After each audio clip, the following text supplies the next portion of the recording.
What if I told you that behind Paul McCartney's smile and legendary songs lies a hidden list of enemies, people he swore he would never forgive? From a pop icon who stabbed him in the back, to a brother in music who turned into his greatest rival, McCartney carried grudges that shook the foundations of the Beatles. And at the very top of that list was one man he despised more than anyone else. Stay with us, because once you hear this story, you'll never look at McCartney the same way again. Born in Liverpool in 1942, McCartney grew up in a working-class family. When his mother died of breast cancer at just 14, the pain carved a hole in his life. Music became his way of healing, the one force that could make sense of loss. Then, in 1957, fate brought him to John Lennon. Together, along with George Harrison and Ringo Starr, they formed the Beatles, a band that would change not only music but culture itself. McCartney was both the bass player and one of the band's chief songwriters, a perfectionist who demanded retakes until every note felt flawless. His relentless drive gave birth to immortal classics, but it also created resentment. George Harrison stormed out of sessions. John Lennon mocked him in song. Even so, McCartney pushed forward, building a career that spanned decades, wealth surpassing $1 billion, and even a knighthood in 1997. But beneath that success was another story, the story of bitterness. For all his charm, McCartney carried wounds too deep to heal. Among them, one betrayal stood out above all. Michael Jackson died in the early 1980s. Paul McCartney and Michael Jackson shared what seemed like an unshakable bond. They recorded songs together, laughed like brothers, and Paul saw Michael as a younger version of himself, innocent, ambitious, and destined for greatness. During one of their conversations, McCartney casually revealed the secret behind his long-term financial success. Invest in song copyrights. It was advice meant as guidance, the kind of wisdom an older brother passes to the younger. Paul himself had bought rights to other artists' works, building a secure fortune outside of touring and record sales. But the moment turned into one of the cruelest ironies of his life. In 1985, when ATV Music, the company owning most of the Beatles' catalog, went up for sale, Jackson stunned the world.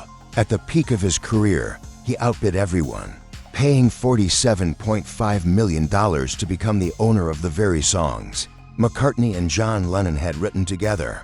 Paul was crushed. What he had shared in friendship, Jackson had turned into business. The betrayal ended their bond instantly. And even when Jackson later faced financial ruin, he never returned the catalog, instead partnering with Sony. For McCartney, it was a scar that never healed.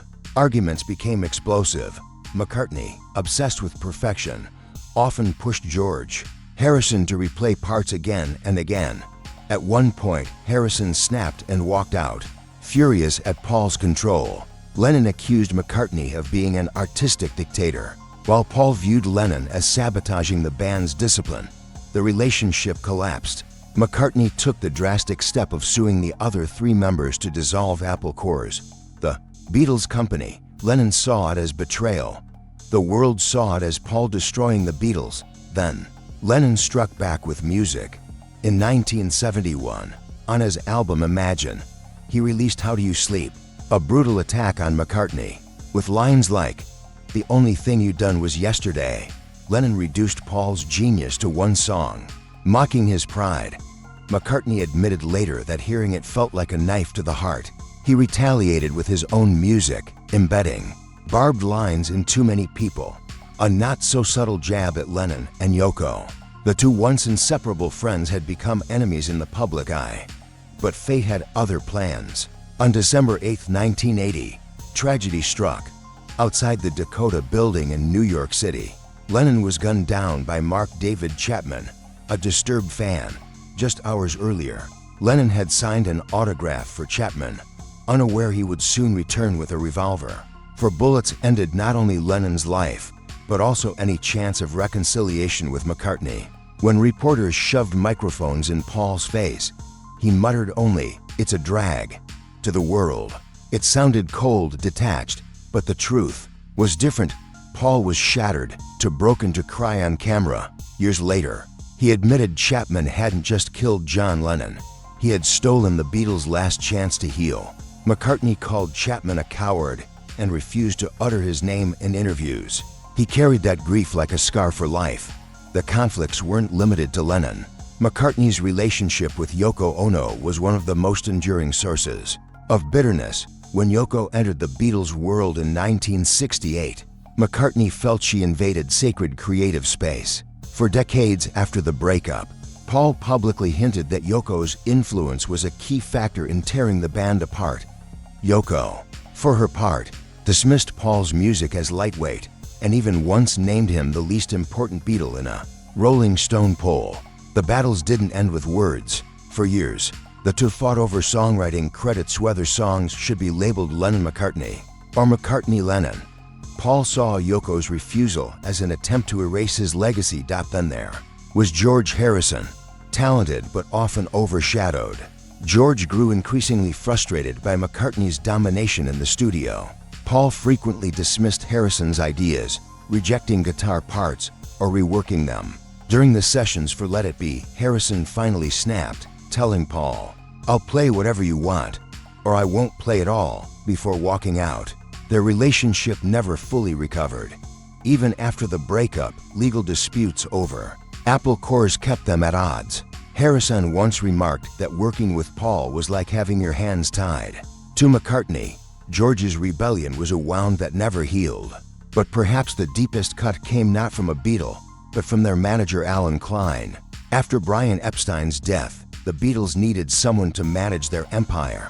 Klein, already known for working with the Rolling Stones, appeared promising. John Lennon, George Harrison, and Ringo Starr trusted him immediately. McCartney, however, distrusted him from the start, preferring his in-laws, the Eastman family, to handle their affairs. When the others sided with Klein, Paul knew disaster was coming. In 1970, he sued the others, not only to dissolve the band, but to break Klein's grip. The world called him selfish. But years later, McCartney was proven right. Klein had embezzled money, taken higher commissions, and left chaos in his wake. By the time the truth emerged, though, the Beatles were already gone. McCartney never forgave the others for siding with Klein, and he called the manager the man who killed the Beatles. The betrayals kept coming.